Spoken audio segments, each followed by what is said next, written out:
우리의 군이 추진 중인 첫 항공모함 사업에 적용될 9개의 핵심 기술이 2024년까지 국내 기술로 건조될 예정입니다. 방위사업청은 27일 경항모 핵심 기술 개발 착수회의를 개최한다고 밝혔습니다. 이번 경항모 설계 건조에 필요한 핵심 기술을 산학연의 기술을 활용하기 위해 첫 발을 내디딘 것입니다.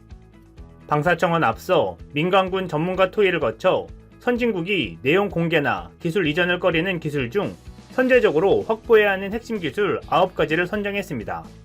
선정된 핵심 기술에는 1,000도씨 이상의 수직 이착륙기 배기열로부터 갑판을 보호하는 코팅제, 함재기용 무장탄약 이송체계, 함재기 이착함 시뮬레이션, 함정, 항공, 상륙부대 체계를 통합한 통합전투체계 설계기술, 대공탐색 및 항공관제 기능의 복합적 수행을 위한 레이더 체계 설계기술, 함재기 충돌 해석, 비행갑판 유동분포 해석, 수중 방사소음 저감 기술 등이 포함됐습니다. 핵심 기술 개발을 담당할 주관기관으로는 국방과학연구소, 한국기계연구원, 항공우주연구원, 선박해양플랜트연구소, 재료연구소, 부산대학교, LIG 넥스원 등 7개 기관이 선정됐습니다. 방사청은 경항모의 핵심 기술이 산학연 연구기관 위주로 개발됨에 따라 관련 분야에 기술적, 경제적으로 긍정적인 파급 효과를 유발할 것으로 전망하고 있습니다. 방사청은 2024년까지 9개 핵심 기술의 개발을 완료해 경항모 사업에 적용한다는 방침입니다. 김태현 방사청 상륙함 사업팀장은 경항모의 기본 설계가 내년에 착수돼 2025년에 마무리될 예정이라며 9개의 핵심 기술은 개발과 성능시험 등의 과정을 거쳐 기본 설계에 반영할 방침이라고 말했습니다. 한편 이미 F-35B로 운영하는 항공모함인 퀸 엘리자베스급 항공모함 개발을 주도한 영국의 방산기업 밥콕사가 한국에 접근해오고 있습니다. 밥콕은 F-35B의 함상 운영에 필요한 통합체계를 구축하고 퀸 엘리자베스급 항공모함 설계에 통합하는 데 성공했습니다. 이 경험을 바탕으로 고정익 함재기를 운영하는 항공모함을 개발하여 운영한 적이 없는 한국에게 필요한 기술과 노하우를 전수하겠다고 나서고 있는 상황입니다. 퀸 엘리자베스급 항공모함은 5세대 전투기인 F-35B를 운영하는 최초의 정규 항공모함으로 알려져 있습니다. 밥콕이 퀸 엘리자베스급 항공모함을 주도적으로 개발 설계하면서 주안점을 둔 것은 높은 융통성이었습니다. 퀸 엘리자베스급 항공모함은 다양한 임무를 동시에 수행해야 하기 때문입니다. 4만 톤급 항공모함으로 상륙 지원 시의 근접 항공 지원과 항공 차단 작전 등에 필요한 높은 출격률을 감당하기 어렵다는 것이 문제였습니다. 그래서 밥콕은 퀸 엘리자베스급 항공모함의 항공기 물류 지원 체계를 설계할 때 이 점에 역점을 두었습니다. F-35B 전투기와 AW101 대형 헬기 등이 임무를 부여받고 신속하게 출격할 수 있도록 항공기의 임무에 최적화된 형상을 신속하게 구성하고 항공모함으로 복귀한 항공기가 짧은 시간 안에 정비를 완료함으로써 항공기의 가동률을 높게 유지하게 했습니다. 그래야 항상 많은 수의 항공기를 임무 투입 가능한 상태로 유지할 수 있는 자동화 첨단 물류 관리 시스템을 구축한 것입니다. 이렇게 뛰어난 기술 능력을 가진 밥콕사의 지원으로 한국 항공모함의 개발에 탄력이 붙게 될 전망입니다. 이에 한 발 더 나아가 한국은 드론 12대를 실어 나를 수 있는 하늘 위의 항공모함이라 불리는 캐리어 드론을 국내 최초로 공개했습니다. 28일 개막한 2020 그린 뉴딜 엑스포에선 대형 모드론 1대와 소형 자드론 12대로 이루어진 캐리어 드론이 첫 선을 보여 관람객들의 눈길을 모았습니다. 지금까지의 드론은 30분 이내의 짧은 비행시간으로 인해 장거리, 장시간 임무 수행에 한계가 있었는데 이 문제를 해결할 대안으로 개발된 것입니다. 자드론이 주어진 임무를 수행하다가 전력 공급이 부족해지면 근처에 있는 모드론으로 귀환해 배터리를 충전하게 됩니다. 모드론에는 암모니아 탱크가 달려 있어서 여기서 추출한 수소로 전기 에너지를 발생시킵니다. 소형 드론의 전력 공급은 무선 충전 시스템으로 이루어집니다. 시중에 판매 중인 스마트폰 무선 충전기 방식과 유사합니다. 이를 개발한 한국과학기술연구원 이택진 박사 연구팀은 캐리어 드론은 설계하기에 따라 20대, 30대 이상의 소형 드론을 실어 이동 보관시킬 수 있다라며 군부대가 산악지대를 정찰하거나 초고층 건물에 화재가 발생했을 때 피해 상황을 빠르게 파악해 조난자를 구조하는 용도로 활용될 것이라고 설명했습니다. 수소, 풍력, 태양열 등 신재생에너지 기술 개발 동향을 들여다보고 우수기술을 기업에 이전 산업화하는 그린 뉴딜 엑스포에는 과학기술 분야 정부 출연 연구기관들이 개발한 100여 개 신기술을 선보이며 각축전을 벌였습니다. 이번 행사에서 떠오른 신기술들은 다음과 같습니다. 기계연은 이날 개발 중인 드론, 로봇용 액체 수소 엔진의 테스트 모델을 처음 내놨습니다. 이는 기존 휘발유를 연료로 쓰던 항공 소형 엔진을 수소 연료로 쓸 수 있게 개량한 것입니다. 이를 개발한 박철웅 기계연 책임연구원은 수소가 지닌 특성 때문에 나타날 수 있는 이상 연소 반응 등을 제어할 수 있는 직접 분사식 수소 엔진 파워팩 등을 적용해 높은 수준의 비출력과 온도 안전성, 경량화를 이뤘다고 설명했습니다. 이를 드론에 적용할 경우 약 8시간에서 10시간 운용이 가능해집니다. 또 이 엔진은 전동 킥보드와 같은 퍼스널 모빌리티에도 응용이 가능하다고 합니다. 박 책임연구원은 길거리에서 볼 수 있는 전동 킥보드는 매일 충전을 해야 하는데 이번에 개발한 액체 수소 엔진은 기존 리튬 배터리보다 에너지 밀도가 높고 장시간 고출력이 가능해 대략 2-3일 정도 충전 없이 쓸 수 있다고 말했습니다. 한국화학연구원 차세대 수소자원화 연구단은 수소를 안전하게 저장 운송할 수 있는 액상유기 수소 저장체 기술도 소개했습니다. 현재 지역 제철소 등에서 생산된 수소를 수도권과 충청권에 위치한 수소 충전소에 실어 나르기 위해 수소 전용 이송 특수 차량인 튜브 트레일러를 이용하고 있습니다. 이는 막대한 운송비가 들어 수소 연료비를 늘리는 주된 요인으로 작용합니다. 그러나 LOHC 기술을 사용하면 이 같은 특수 차량 대신 현재 사용 중인 대형 유조차로도 옮길 수 있게 됩니다. 연구원 관계자는 수소차 이용자가 늘수록 더 복잡하고 큰 튜브 트레일러가 필요한데 이런 특수차를 계속 만들면 수소연료의 가격 경쟁력을 확보하기 힘들다고 지적했습니다. 그러면서 LOHC는 기존 석유화학 인프라를 그대로 활용하므로 가격 차별화를 위해 반드시 확보해야만 하는 기술이라고 강조했습니다. 이뿐 아니라 수소 저장 용량도 상대적으로 높습니다.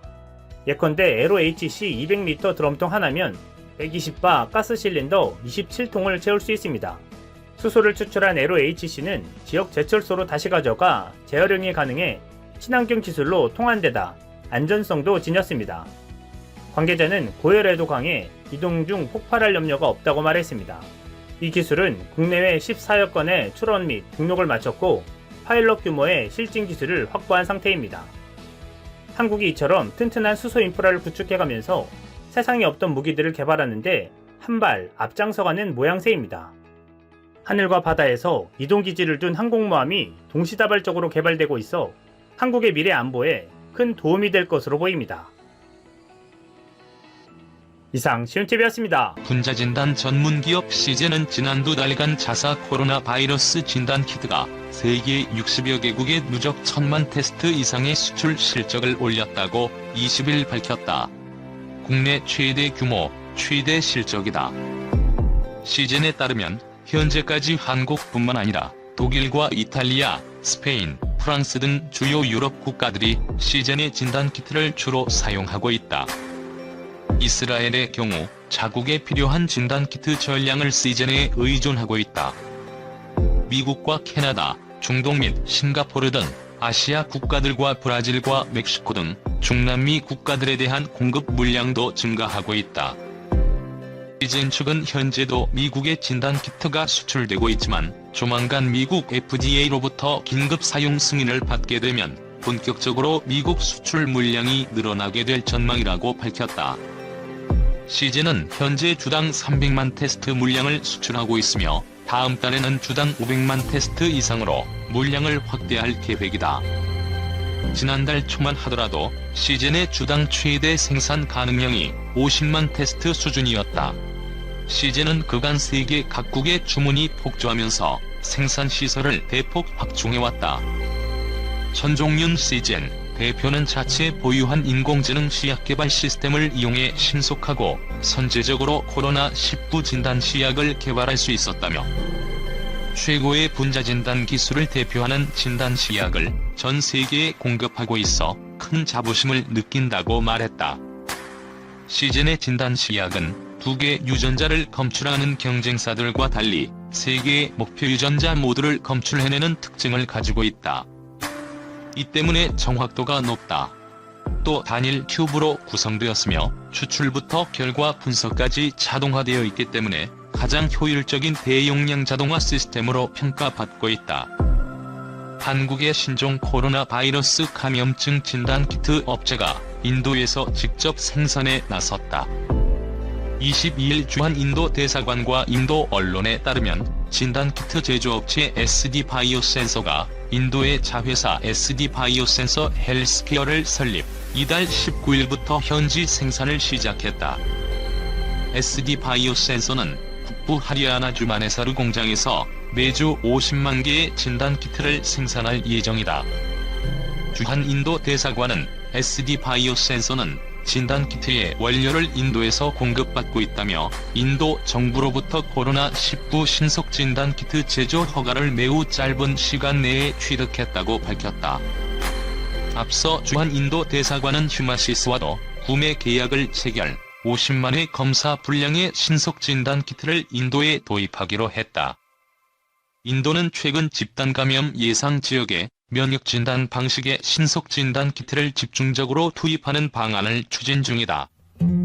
이 신속 진단 키트는 혈액에서 특정 항체를 검출해 감염 여부를 확인하는 방식으로 15에서 30분 내로 결과를 파악할 수 있는 것으로 알려졌다.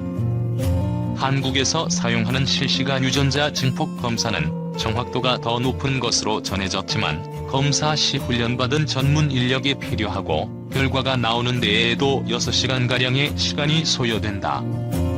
인도처럼 좁은 공간에 밀집해 사는 나라의 경우 저렴한 비용으로 빠르게 감염 상황을 파악할 수 있는 신속 진단 키트가 필요하다고 인도 정부 측은 판단한 것으로 보인다. 당국은 해당 지역의 신속 진단 키트로 1차 검사를 하되 필요하면 RT-PCR 검사도 병행할 방침이다. 다만 인도 정부는 최근 중국에서 도입한 신속 진단 키트의 심각한 하자가 발견돼 조사에 들어갔다. NDTV 등 현지 언론에 따르면 라자스탄주 등은 최근 도입한 중국산 신속 진단 키트의 정확도가 5.4%에 그친다고 밝혔다. 확진자를 대상으로 검사를 했는데 상당수가 음성으로 나오는 등 불량품이 많았다는 것이다. 이에 정부 유관기관인 인도의학연구위원회는 21일 모든 주에 앞으로 2일간 신속 진단 검사를 중단하라고 지시하고 품질 조사에 착수했다. 친미, 친중, 친일, 반일 같은 풍토병 퇴치해야. 문제는 일본과 한국의 정치 지도자들이 국내 정치의 속박에서 벗어날 수 있느냐다. 과거 잘못을 인정하고 반성하는 데 인색하거나 미래보다 과거에 집착해서는 앞길이 보이지 않는다. 일본은 불안정한 미국의 우산에서 벗어나 보통 국가가 되고자 한다. 국제사회에서 응분의 대접을 받고자 하는 욕구가 커지고 있다. 2021년 도쿄올림픽도 코로나 이후에 새로운 세계를 여는 축제로 만들고 싶을 것이다. 질이 역사적으로 가장 가까운 이웃으로부터 대접받을 자세를 갖추는 게 올바른 순서다. 한국도 마찬가지다. 한일 관계를 국내 정치 셈법과 이념적 대결 도구로 삼고 싶은 유혹을 넘어서야 한다. 동북아 안정과 협력 구도는 크게 미중 관계와 중일 관계라는 두 축에 기초한다. 미중 사이에는 한일이, 그리고 중일 사이에는 한국이 각각 이음매 역할을 해야 작동이 가능한 구도다. 미중일 사이에 한국이 가질 수 있는 특유한 위상이다. 국내 정치 대립이 심할수록 시민의 삶은 피폐해진다. 국제사회에서도 미중 관계가 각박해질수록 많은 나라가 각자 도생의 길에 들어선다. 코로나 이후 세계는 이미 진행 중인 기존 질서의 붕괴가 빨라지고 격변의 시기가 될 것이다. 그런데도 우리에게 변하지 않는 것은 지정학적 환경이다. 코로나가 지나가면 북한 핵과 미사일이 다시 우리를 괴롭히러 나올 것이다. 한중일과 한미일의 연동은 북핵을 통제하고 한반도 문제의 해결로 가는 관문이다. 대유행병이라도 고통의 시간이 지나면 사라진다. 그런데 우리에게는 친미, 친중, 친일, 반일 같은 고질적 정치 풍토병이 서성거릴 것이다. 프랑스 작가 마르셀 프루스트는 위대한 발견의 길은 새로운 땅을 찾아가는 것이 아니라 눈앞에 있는 땅을 새로운 눈으로 보는 것이라고 말했다. 코로나와 총선 이후 한국이 얻어야 할 교훈은 정치 풍토병을 퇴치하고 지정학적 위상에 눈을 뜨는 것이다.